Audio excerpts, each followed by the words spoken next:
Assam Munir field marshal बन चुके हैं, ओहदा मिल चुका है, मगर ये ख्वाहिश किसकी थी कि फील्ड मार्शल का ओहदा दिया जाए, इस पर बात करेंगे। उसके अलावा DGISPR उन्होंने प्रेस कॉन्फ्रेंस की, उसमें चंद जो अहम नुकात है उस पर बात करेंगे। उसके अलावा PTI की अब क्या पोजीशन है, क्या मुस्तकबिल है और क्या तैयारियां हैं, उस पर भी बात करेंगे। और सानिया खुशदार जो है उस पर भी बात करते हैं।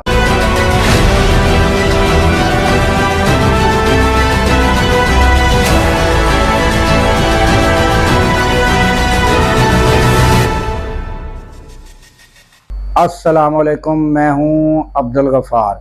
सबसे पहले जनरल आसम मुनीर अब जो है वो बाकायदा फील्ड मार्शल जो है वो बन चुके हैं, और ये ओहदा जो है गुज़श्ता रोज़ जो ऐवान सदर में तकरीब हुई उसमें ये ओहदा का प्रोसेस जो है वो मुकम्मल हुआ।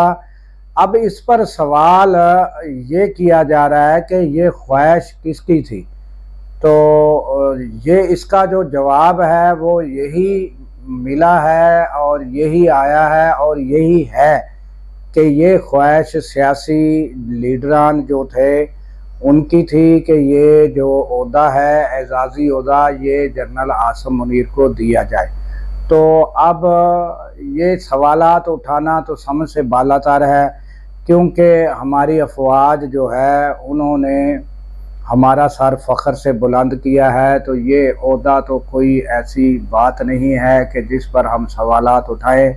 ये तो एजाज़ात जो होते हैं ये अप्रिशिएट करना और फ़ौज का मोराल बुलंद करना ये हमारा फ़र्ज़ है।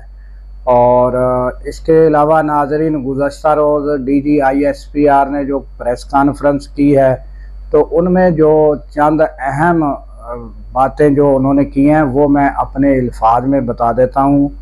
उन्होंने कहा कि ये जो वाक़या खुशदार में हुआ है जिसमें अब बच्चों की तादाद 6 से तकरीबन ज़्यादा शहादतें हो चुकी हैं, और ये इंतहाई सफ़ाकाना जो कदम था, और ये इंडिया की प्रॉक्सी जो हैं वो ये किरदार और ये दहशतगर्दी जो है वो की जा रही है उनकी जानब से। और जो DGISPR है उन्होंने कहा कि ये जो नरेंद्र मोदी है इनकी पॉलिसियां भी दहशतगर्दी पर मबनी बनती हैं, और जो इन्होंने हालिया जंग में मुंह की खाई है और इनको जो नाकामी हुई है, और इनको ये समझना चाहिए कि आइंदा जो है ये मामलात उस वक्त तक तय नहीं पाए जा सकते जब तक कि कश्मीर का मसला हल ना हो।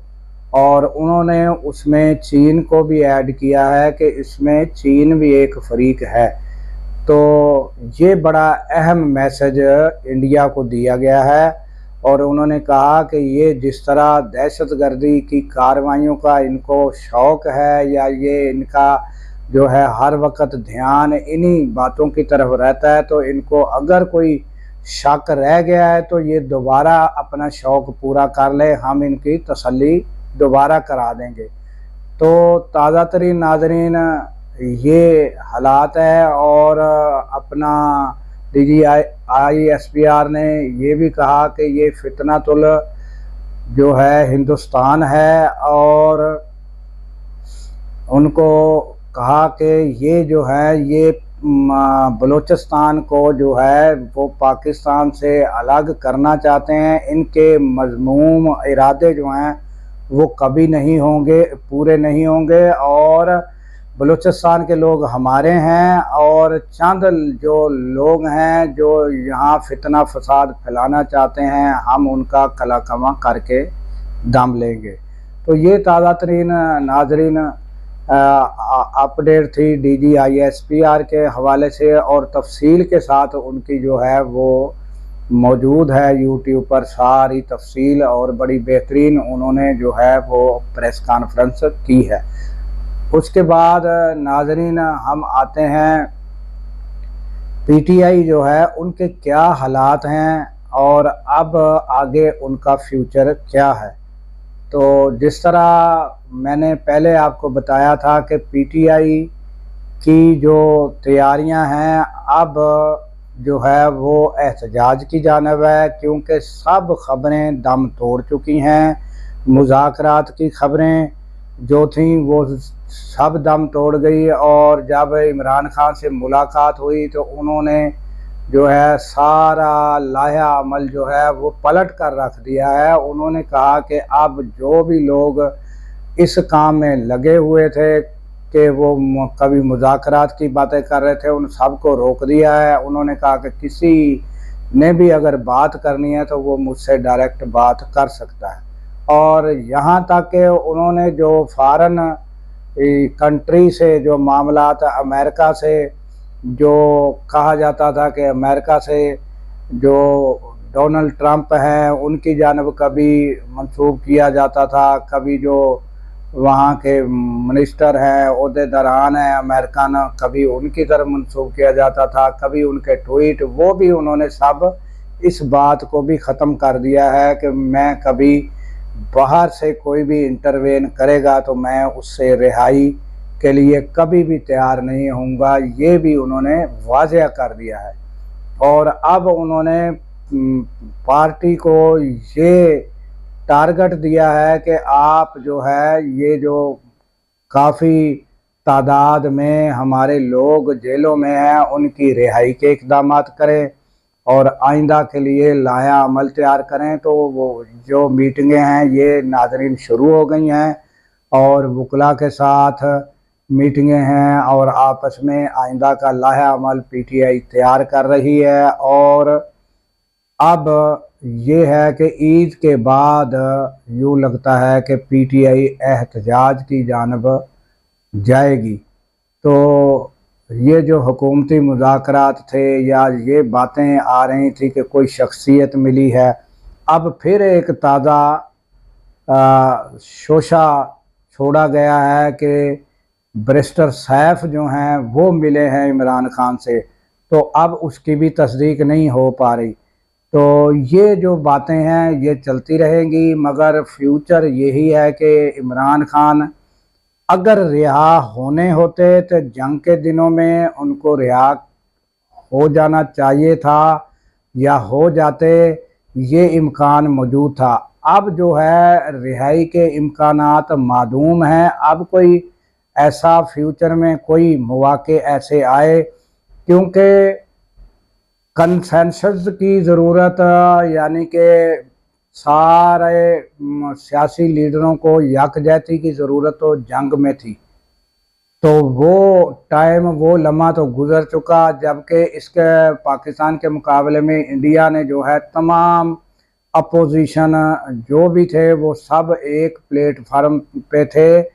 यहाँ पाकिस्तान में सिर्फ कमी थी तो एक इमरान खान की कमी रह गई थी, नहीं तो वो जो है कुछ सियासी लीडरान का कहना है कि फ्रेम बिल्कुल मुकम्मल हो जाना था कि अगर उस फ्रेम के अंदर यानी जितने सियासी लीडरान ने अपना सब ने यकजहती दिखाई तो उस फ्रेम में इमरान खान की तस्वीर मौजूद नहीं थी।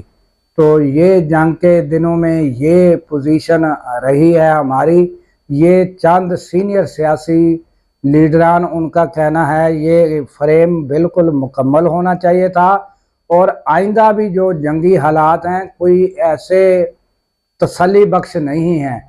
तो हुकूमत को ये चाहिए कि इस मामले में जंग के मामले में जो है जिस तरह पीटीआई ने इमरान खान ने तमाम लोगों ने पीटीआई के ने जंग में मुस्बत किरदार अदा किया और मुस्बत गुफ्तगू की और हम आहंगी और यकजहती का मुजाहरा किया, तो अब हुकूमत को भी चाहिए था कि वो भी कुछ ऐसे इक़दाम करती कि जिससे ये नज़र आता कि हम सब सियासी लीडरान जंग के मामलात में मुत्तफ़िक हैं। तो ये जो सियासी लीडरान थे उनके जो है ये मुज़ाकरात में कुछ कमियां वाक़या रहीं, जिसकी वजह से इमरान खान के साथ जो है कामयाबी से मुज़ाकरात जो हैं वो नहीं हो सके। तो अब फिर मौजूदा सूरत हाल यही है कि जो पीटीआई है वो फिर एहतजाज की जानब रवां दवां महसूस होती है। तो ये है ताज़ा तरीन नाज़रीन आपके सामने हालात और वाक़यात।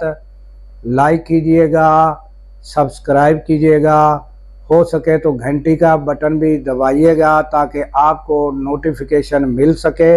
इसके साथ ही हमें दीजिए इजाज़त कि अल्लाह ताला पाकिस्तान की खैर फरमाए, पाकिस्तान की सरहदों की खैर फरमाए और सरहदों पर मौजूद हमारे जवानों को अल्लाह ताला शाद व आबाद रखे। क्योंकि नाज़रीन जब रातों को हम सो रहे होते हैं वो सरहदों पर जाग रहे होते हैं। अल्लाह हाफिज़।